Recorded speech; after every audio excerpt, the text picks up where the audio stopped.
రాయవరం మండలం చెల్లూరు గ్రామానికి చెందిన వైఎస్ఆర్ కాంగ్రెస్ పార్టీ జిల్లా బీసీ సంఘ నేత పాలిక శ్రీను తన చేను చేసుకుంటూ అక్రమంగా అడ్డుకున్నారని వైఎస్ఆర్ కాంగ్రెస్ పార్టీ మండపేట నియోజకవర్గ ఇన్ఛార్జి ఎమ్మెల్సీ తోట త్రిమూర్తులు అనడం విడ్డూరంగా ఉందని టీడీపీ గ్రామ శాఖ అధ్యక్షుడు చుండ్రు వీర్రాజు, కోనసీమ జిల్లా టీడీపీ అధికార ప్రతినిధి దేవు శ్రీను, గ్రామ మాజీ సర్పంచ్ మురంపూడి రాజకుమార్ విమర్శించారు.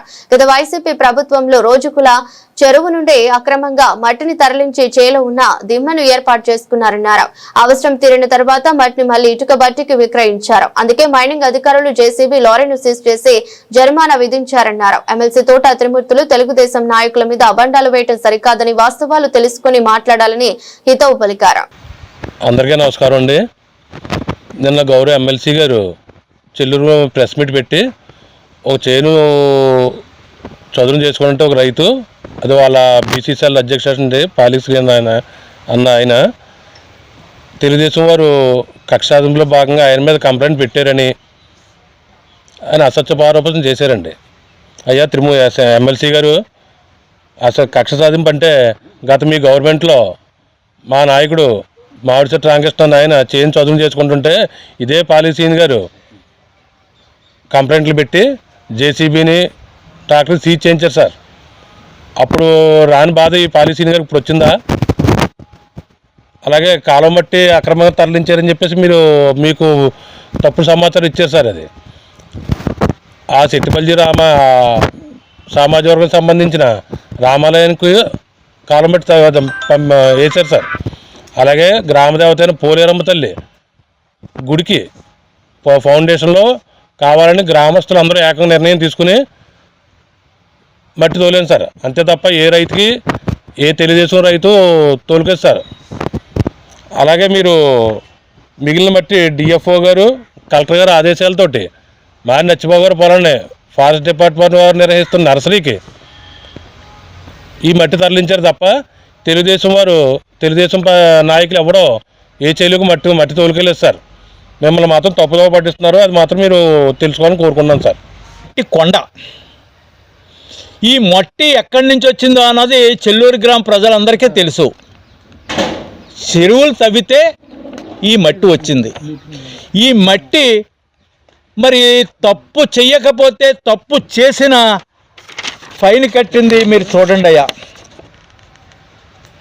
ఎందుకంటే మీకు తెలీదు, మీకు తెలిస్తే ఇలాంటి మాటలు మాట్లాడరు అనేది నా ఉద్దేశం. ఎంతో సీనియర్ నాయకులు మీరు. మరి అలాంటి మీరు ఈవేళ తెలుగుదేశం నాయకులు దౌర్జన్యం చేస్తున్నారన్నారు. కానీ తెలుగుదేశానికి దౌర్జన్యం చేయరని ఈ సందర్భంగా మీకు తెలియజేస్తూ నిజం కాదా అని ఈ సందర్భంగా తెలియజేస్తా ఉన్నా.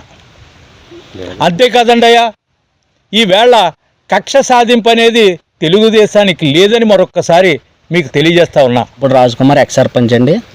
మరి మొన్న గౌరవ ఎమ్మెల్సీ గారు మరి ప్రెస్ మీట్లో మాట్లాడుతూ మరి తెలుగుదేశం నాయకులు కక్షాదింపుగా చేస్తున్నారని వారు చెప్పడం జరిగింది. అయ్యా, కక్షాదింపు ఏ ప్రభుత్వంలో జరిగిందో ఈ రాష్ట్ర ప్రజలందరికీ తెలుసు. మీరు పాలనలో కక్షాదింపు చేసిన మూలంగానే ఈరోజు ప్రజలు 151 సీట్ల నుంచి 11 సీట్లకి మీ పార్టీని తీసుకురావడం జరిగింది. అదేవిధంగా మా గౌరవ ఎమ్మెల్యే గారు, అదేవిధంగా మా ముఖ్యమంత్రి వర్యులు పవన్ కళ్యాణ్ గారు, మరి అందరూ కూడా వాళ్ళందరికీ కూడా ఒకటే మాట, అభివృద్ధి. ఈ రాష్ట్రం అభివృద్ధి చెందాలనే వారు చెప్పడం జరుగుతుంది. కక్షాదింపులు మేము చేస్తామన్నా సరే మా వెనకాల ఉన్న మా ఎమ్మెల్యే గారు కూడా దానికి ఒప్పుకునే వ్యక్తి కాదైనా.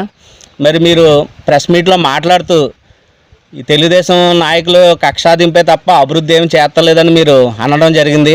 అయ్యా, ఈ కూటమి ప్రభుత్వం వచ్చాక ఈ 20 నెలల్లో మరి మా ఎమ్మెల్యే గారు మరి మా చెల్లూరు గ్రామానికి దాదాపుగా 5,65,00,000 రూపాయలు మరి నిధులు కేటాయించడం. ఈరోజు మరి ఆ ఎన్ఆర్జీఎస్ సీసీ రోడ్లు 2,44,00,000 రూపాయలతో మరి చెల్లూరు గ్రామంలో వివిధ ప్రాంతాల్లో సీసీ రోడ్లు నిర్మాణం జరుగుతుంది.